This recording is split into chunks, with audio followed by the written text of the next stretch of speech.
Silakan duduk, saudara. Selamat pagi semuanya. Semuanya sehat-sehat.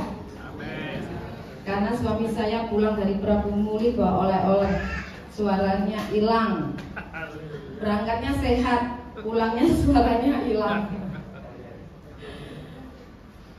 Sebelumnya, jadi pada bulan ini, minggu pertama, kedua, dan ketiga kita belajar ya tentang diberkati, kemudian diadopsi, diampuni.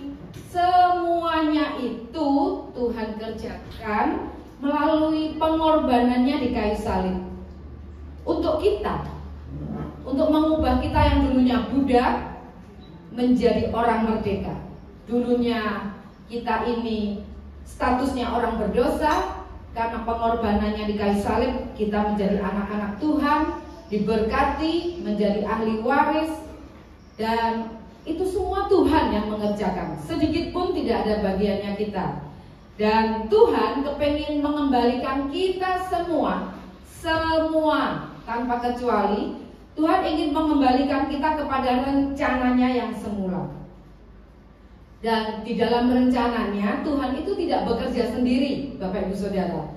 Kita yang sudah ditebus dengan darah yang mahal, itu yang diangkat, disertakan di dalam rencananya. Saya pada pagi hari ini dikasih tema included atau disertakan, dimasukkan. Jadi kita disertakan di dalam rencana Tuhan. Biasanya pengikut Kristus, kalau dia sudah terima Yesus, dia setiap minggu beribadah ke gereja, dengar firman Tuhan, senang, diberkati melalui firman Tuhan, senang dengar puji-pujian. Kemudian Senin sampai Sabtu dia akan kembali kepada rutinitas semula. Bahkan ada loh yang lebih parah, Bapak Ibu Saudara. Bukan cuma sekedar kembali ke rutinitas semula, ada yang bekerjanya pun dengan cara dunia. Waktu saya pulang kemarin ke Surabaya bertemu dengan saudara-saudara, kemudian ada satu yang cerita sama saya. Dia aktif pelayanan, dia cerita tentang Pak X, saya kasih nama aja, Pak X gitu ya. Dia cerita, Pak X ini diajak temannya, teman baiknya loh katanya, ketua kesannya. Nah, diajak bisnis, bermitra. Nah, Pak X ini senang sekali. Jadi dia kerahkan semua kemampuan keuangannya untuk dia setor, untuk menjadi mitra, menjadi teman bekerja sama. Tetapi kemudian mengalami kerugian. Dan temannya Pak X ini tidak mau sedikit pun ikut menanggung. Bahkan dengan jahatnya dia menekan supaya Pak X ini mengeluarkan lagi uang, bahkan menggadaikan rumahnya. Jadi si istri dari Pak X ini, karena dia cinta Tuhan, dia dewasa rohani, dia itu menyadari bahwa dia tidak boleh kepahitan. Karena apa? Dia lihat di gereja itu kalau puji-pujian, lompat-lompat, ketua kesan, suka bantu orang di gereja. Tetapi begitu Senin sampai Jumat, sampai Sabtu, beda lagi, saudara. Jadi si istrinya Pak X ini dia berusaha menguatkan hati untuk tidak kepahitan. Tapi gimana tetap satu kesan dengan ketua kesan seperti itu? Ya, namanya manusia. Jadi saya ngomong aja, jangan tinggalkan kesan, tapi boleh pindah kesan. Sementara kan gitu, supaya dia tidak terlalu terdampak gitu ya. Tapi ini yang terjadi, ada banyak loh orang yang bekerja seperti mafia, tetapi di gereja dia seperti malaikat. Nah, banyak orang Kristen berpikir waktu aku diselamatkan, aku ke gereja, titik, sudah. Jadi semua yang dia terima itu untuk dirinya sendiri. Padahal tujuan kita diselamatkan itu hidup bagi Kristus, bukan untuk kita, bukan untuk kasih makan ego kita. Dan pernah nggak Bapak Ibu Saudara, setelah kita terima Yesus, kita menjadi pengikut Kristus, kita tuh berdoa, tanya Tuhan, Tuhan setelah ini ngapain? apa? Pernah nggak kepikir, Tuhan setelah ini apa ya? Atau pokoknya aku sudah jadi Kristen, aku terima firman Tuhan, aku senang kumpul-kumpul, sudah. Dan Tuhan itu punya rencana dalam hidup kita. Dan Tuhan itu memberikan kepada kita kehormatan untuk menjadi teman sekerjanya, untuk diikutsertakan di dalam rencananya. Jadi inisiatif untuk mengikutsertakan bermitra itu adalah Tuhan sendiri. Jadi saudara harus tahu bahwa kita di dunia ini tidak untuk liburan. Kalau kita membaca kitab Kejadian, Adam dan Hawa itu sama Tuhan disuruh bekerja mengusahakan taman dan diberi mandat untuk menguasai bumi. Jadi bukan liburan.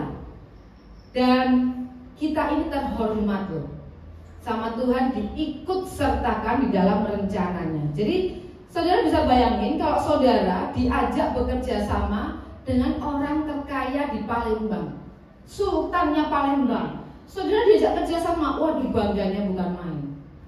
Mungkin tulis status berhari-hari, foto bersama dengan orang terkaya di Palembang. Dan kita tahu bahwa yang mengikutsertakan kita di dalam rencananya itu Tuhan sendiri. Dan kalau kita baca di Yohanes 15 ayat 16, Yohanes 15 ayat 16, saya bacakan ya. Bukan kamu yang memilih aku, tetapi akulah yang memilih kamu. Ini Tuhan yang ngomong. Bukan kamu yang memilih aku, tetapi akulah yang memilih kamu.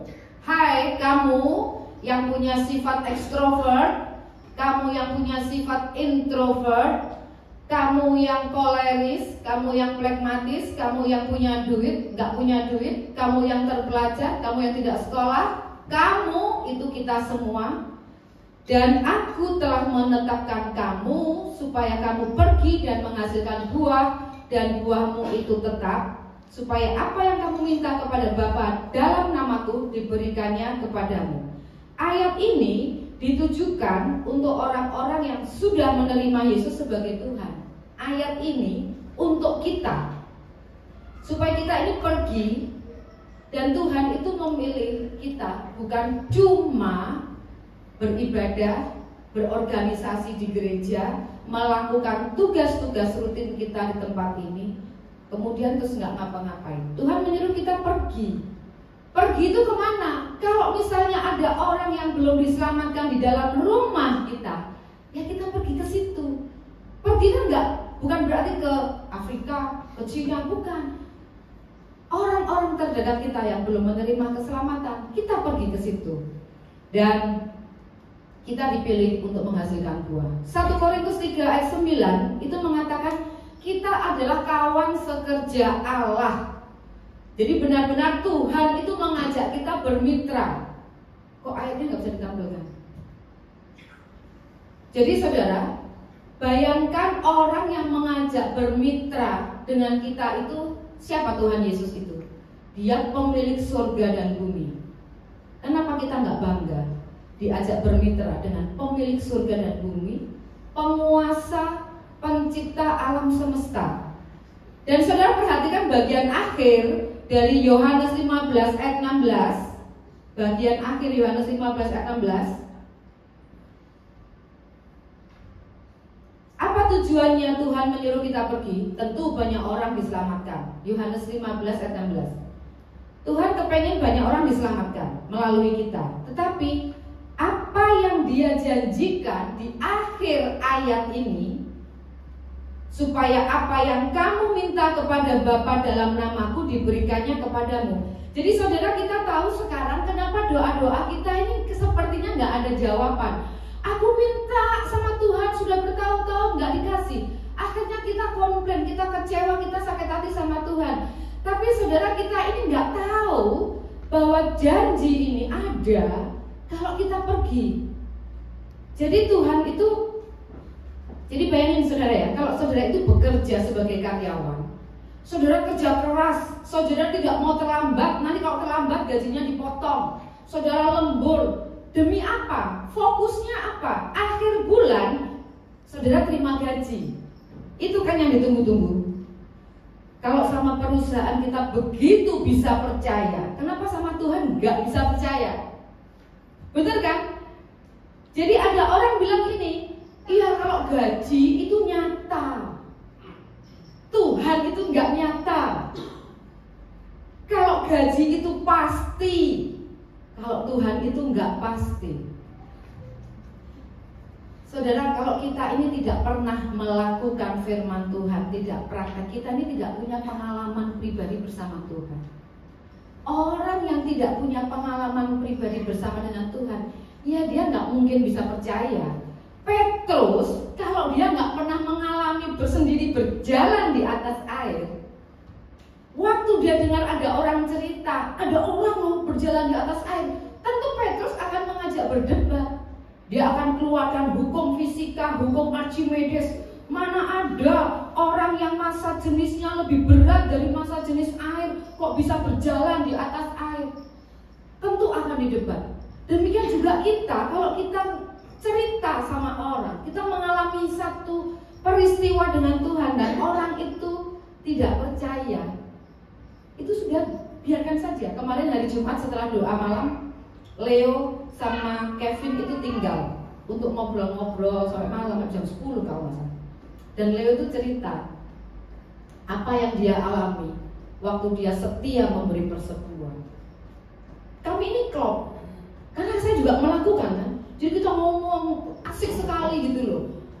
Terus Leo sampai bilang gini, tahu nggak tante, yang ini drop banget bisnis yang ini, benar-benar drop. Tapi yang ini tante diganti Tuhan berlipat-lipat. Antusias sekali dia. Saya juga setuju, kami bersemangat bercerita apa yang Tuhan lakukan gitu ya. Karena apa? Ya karena ngalami. Tapi kalau unyuk-unyuk datang orang yang nggak ngalami, mungkin dia akan mendebat kami berdua gitu loh. Jadi penting sekali kita ini mengalami, mempraktekkan. Jangan setiap minggu kita dengar bahkan sampai bosen. Itu lagi.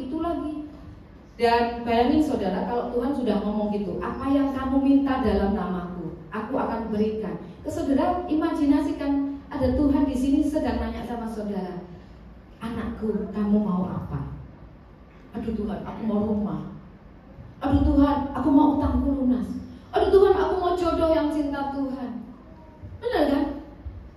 Dan kenapa kita ini bisa percaya dengan seseorang, dengan perusahaan melebihi Tuhan kita? Makanya seperti Pak X tadi yang saya ceritakan, udah menggebu-gebu percaya ini teman, ketua kesan. Kurang apa coba? Kalau hari Minggu, kalau puji-pujian katanya, semangat. Sampai saudara saya bilang, kalau aku lihat gitu katanya, beneran dia kalau puji-pujianku ini. Sebenarnya sih katanya, sudah ada selentingan. Selentingan itu tidak dipercaya karena melihat orang ini kalau di gereja begini gitu. Jadi saudara pastikan kita itu lebih percaya firman Tuhan, lebih percaya Tuhan daripada segala yang lain. Jadi saudara, begitu kita sudah tahu bahwa kita ini diangkat menjadi rekan sekerjanya Tuhan, kita harus tahu siapa kita. Jangan buru-buru, aku harus apa ya, aku harus apa. Enggak, tahu dulu siapa kita. Karena kalau kita ini, pernah nggak kita ngajak orang, ayo pelayanan, dijawab apa? Itu loh gitu. Atau kita ngajak pelayanan, orang bilang, aduh, aku tuh loh nggak cukup berbakat, nggak cukup kompeten, nggak cukup mampu, nggak cukup kaya, nggak cukup sabar, nggak cukup pengalaman, nggak cukup, yang lain-lainnya banyak sekali daftarnya. Bapak Ibu Saudara, kita akan lihat di Alkitab siapa yang juga merasa tidak cukup. Yang pertama kita lihat Nuh. Nuh itu tidak cukup pantas dipakai Tuhan karena dia tuh pemabuk. Ada di sini yang suka mabuk? Gideon tidak cukup pantas, tidak cukup mampu, tidak cukup kuat, tidak cukup berani karena waktu dijajah bangsa Midian, dia mengirik anggur itu dengan sembunyi-sembunyi. Tidak cukup kuat. Dan Petrus Dia tidak cukup sabar. Dia potong telinga salah satu pasukan yang mau menangkap Yesus di Taman Getsemani. Harusnya Petrus itu menyembuhkan, tapi dia malah potong telinga orang. Petrus tidak cukup sabar. Petrus tidak cukup setia. Kita belum pernah menyangkal Yesus mungkin. Petrus sudah 3 kali. Daud tidak cukup bermoral. Udah bunuh, tidurin istri orang. Coba kalau ada TikTok zaman itu, gila ya. Nidurin istri orang, kemudian merencanakan dengan licik pembunuhan suami wanita itu. Jadi kalau saudara merasa hari ini saya tidak cukup, welcome to the club. Klubnya orang-orang yang juga merasa tidak cukup. Ada satu tokoh lagi yang merasa tidak cukup, yaitu Musa. Musa juga merasa tidak cukup memenuhi syarat, Bapak Ibu Saudara. Siapa Musa? Kita lihat. Musa itu pembunuh yang kabur ke Mesir. Keluar dari Mesir. Musa itu DPO tentara Mesir. Musa itu pelarian, gak punya apa-apa. Bayangin, waktu dia lari gak punya apa-apa, dijadikan menantu oleh Yitro. Sama Yitro kan gak enak juga punya menantu pengangguran di rumah aja, sebel. Dia kasih kambing dombanya sedikit untuk digembalakan di padang. Jadi Musa tuh gak ada apa-apa. Ada di sini bapak-bapak, ibu-ibu yang mau punya menantu yang gak punya apa-apa. Kita kasih bisnis kecil-kecilan, jual pulsa mungkin. Jadi Musa ini tidak cukup kaya. Musa tidak cukup punya kepercayaan diri. Ada orang yang nganggur terus punya kepercayaan diri, nggak ada. Dan Musa tidak cukup punya impian juga, karena dia rutin bekerja seperti namanya DPO, Bapak Ibu Saudara. Dia bekerjanya terus menggembalakan kambing domba. Dan di Alkitab tidak diceritakan kambing domba Yitro itu mengalami peningkatan juga. Artinya mungkin dengan bosen giring kambing domba, dan begitulah sehari-hari. Dan pada saat dia menggiring kambing dombanya, dia melihat semak yang ada apinya. Semak terbakar, tapi dia heran, ada api tetapi tidak membakar semak gitu. Dia heran. Dia tidak melihat itu sebagai sesuatu yang wow gitu, nggak. Dia cuma kepengen tahu, kok nggak biasa ya hari ini? Ini ada api kok semaknya nggak terbakar. Jadi dia periksa itu semak. Dan ternyata hari itu Tuhan datang sama Musa menyampaikan maksudnya.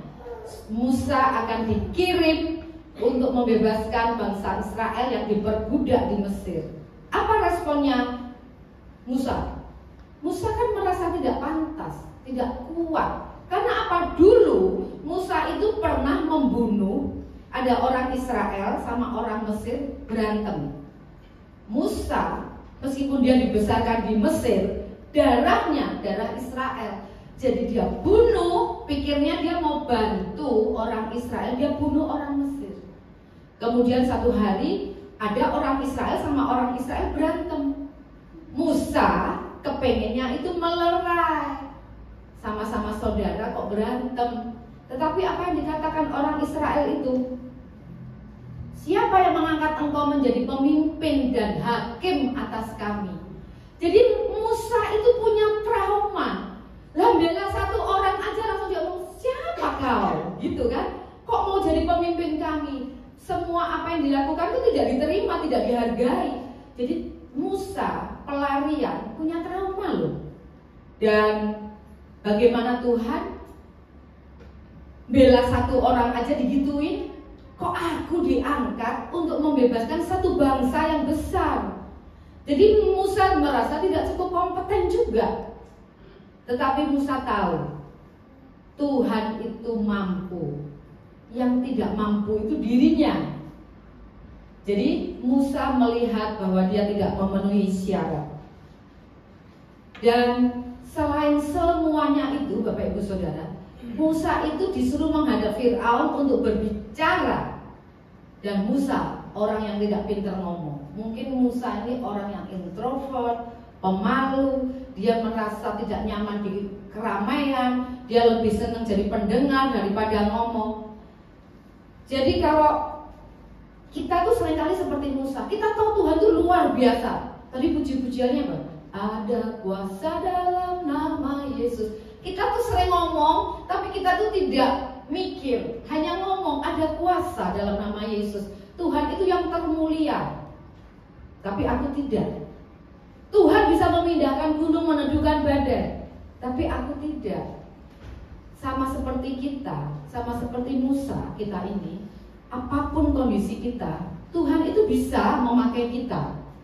Kalau Tuhan melihat kita tidak bisa dipakai, ngapain tertulis hitam di atas putih, Dia mau kita diikut sertakan di dalam rencananya. Jadi sejelek-jeleknya Musa, sejelek-jeleknya kita, setidak mampunya kita, setidak pantasnya kita, Tuhan bisa memakai kita. Jadi kalau kita baca ya di kisah waktu Tuhan memberikan 10 perintah Allah, 10 hukum Taurat itu di Keluaran 20 ayat 7, itu ada satu hukum yang bilang gini, jangan menyebut nama Tuhan Allahmu dengan sembarangan. Jangan menyebut nama Tuhan Allahmu dengan sia-sia. Dulu pengertian saya, waktu lihat ayat ini, kita pikir, oh kita ini gak boleh dikit-dikit menyebut nama Tuhan. Ya Allah, misalnya gitu. Iya Tuhan, itu gak boleh. Menurut saya waktu itu begitu. Dan ya memang sebetulnya betul juga ya. Jangan sampai kita itu maki orang yang keluar nama Tuhan gitu loh maksudnya. Atau orang itu latah, Yesus, Yesus, Yesus, Yesus gitu. Ada kan gitu. Saya pikir hukum ini tuh seperti itu. Jadi jangan sembarangan keluarin kata Tuhan. Padahal orang-orang Israel itu saudara, jadi kalau misalnya orang Israel itu memakai nama Tuhan, artinya dia itu menyatu dengan karakter nama itu.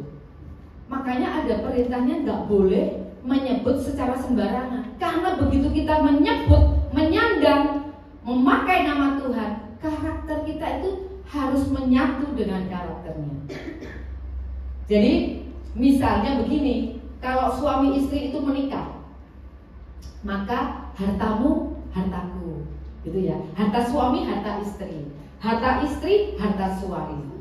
Kalau impian istri impian suami, impian suami impian istri. Yang single-single nggak boleh seperti itu.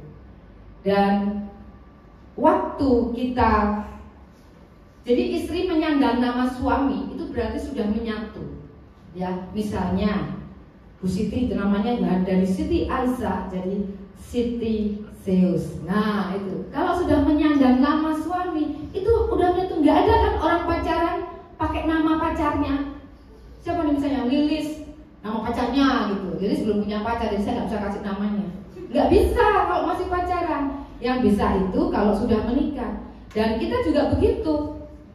Waktu kita menyandang, memakai, membawa nama Tuhan, artinya karakter Tuhan itu melekat menyatu sama kita. Jadi waktu Musa itu mau dikirim untuk membebaskan bangsa Israel di Mesir, Musa tuh nanya sama Tuhan, nanti kalau ada orang nanya bagaimana tentang namanya, aku tuh mau jawab apa Tuhan? Terus Tuhan ngomong gini, I am who I am.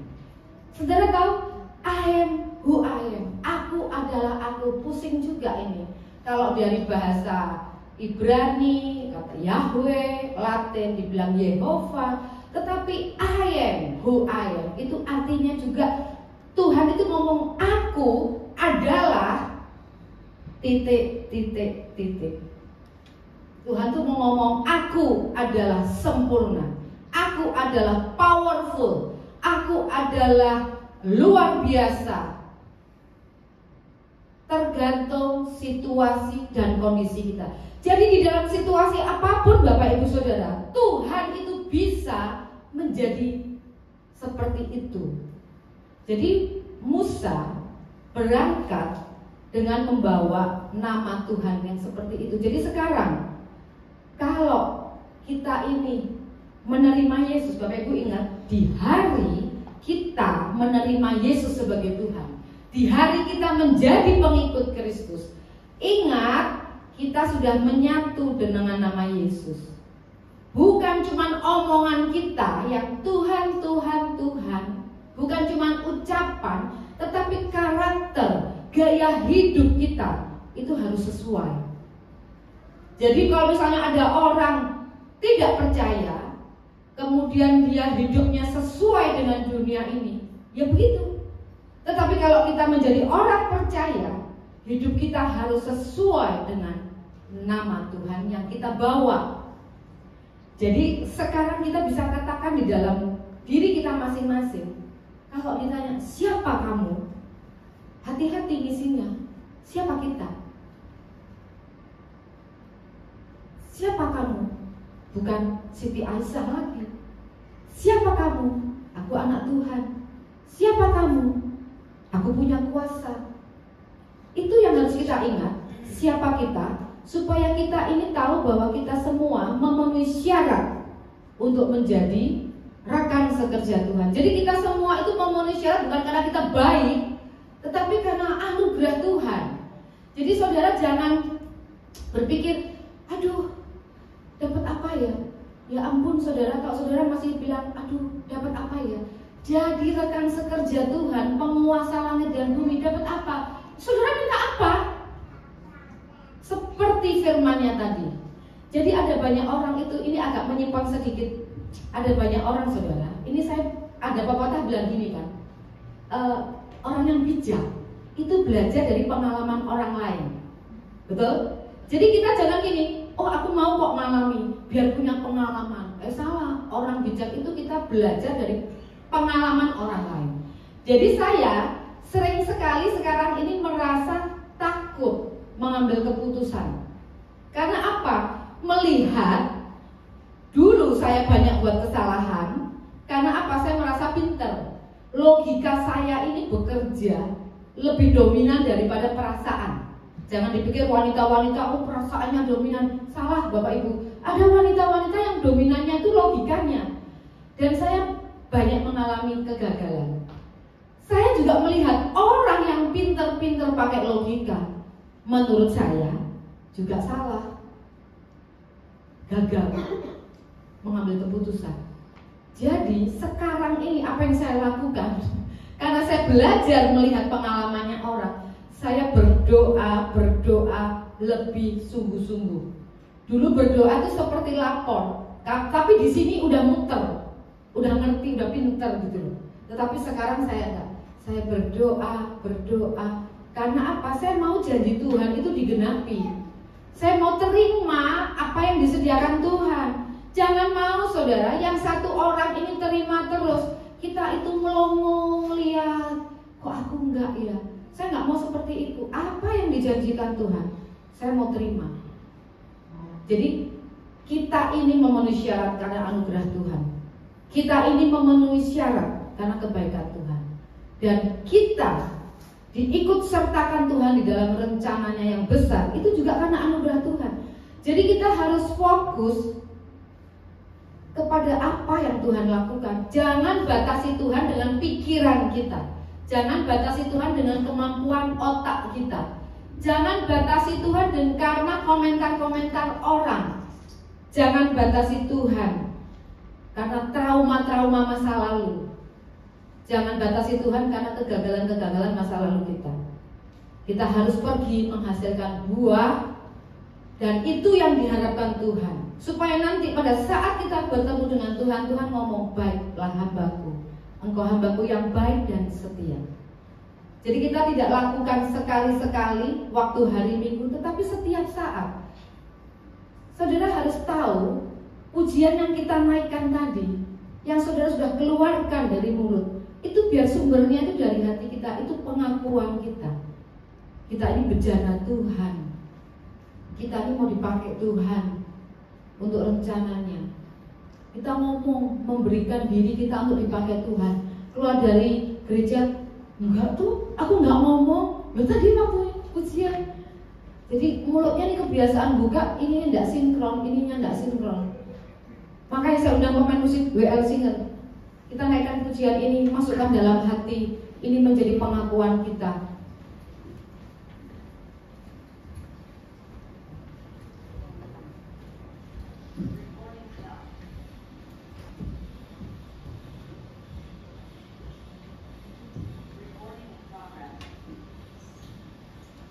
Tuhan sudah menebus kita dengan darah yang mahal, bukan murahan Bapak Ibu Saudara, mahal.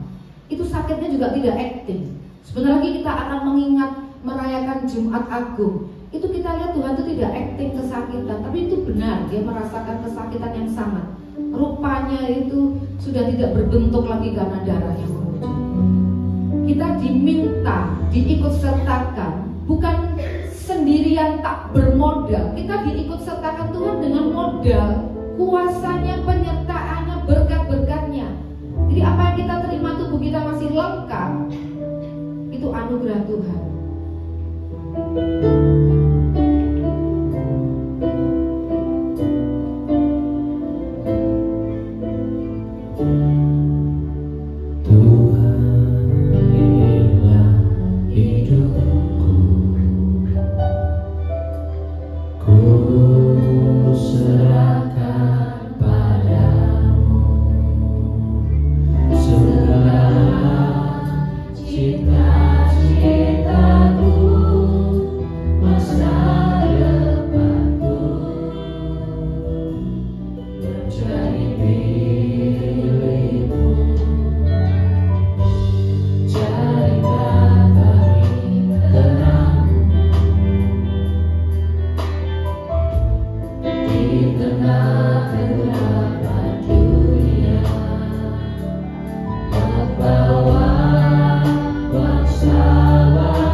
Ini kami Tuhan, orang-orang yang tidak memenuhi syarat. Ini kami Tuhan, orang-orang yang tidak cukup mampu Tuhan. Tapi kami percaya Tuhan, kalau kami beserta dengan Engkau, Engkau memampukan kami Tuhan untuk mempengaruhi orang-orang di sekitar kami Tuhan.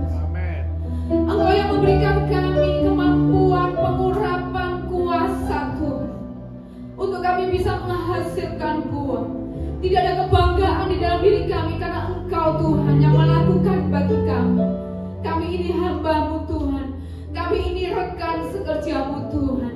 Kami merasa terhormat Bapa, kami merasa bangga Tuhan diikut sertakan di dalam rencana-Mu yang mulia.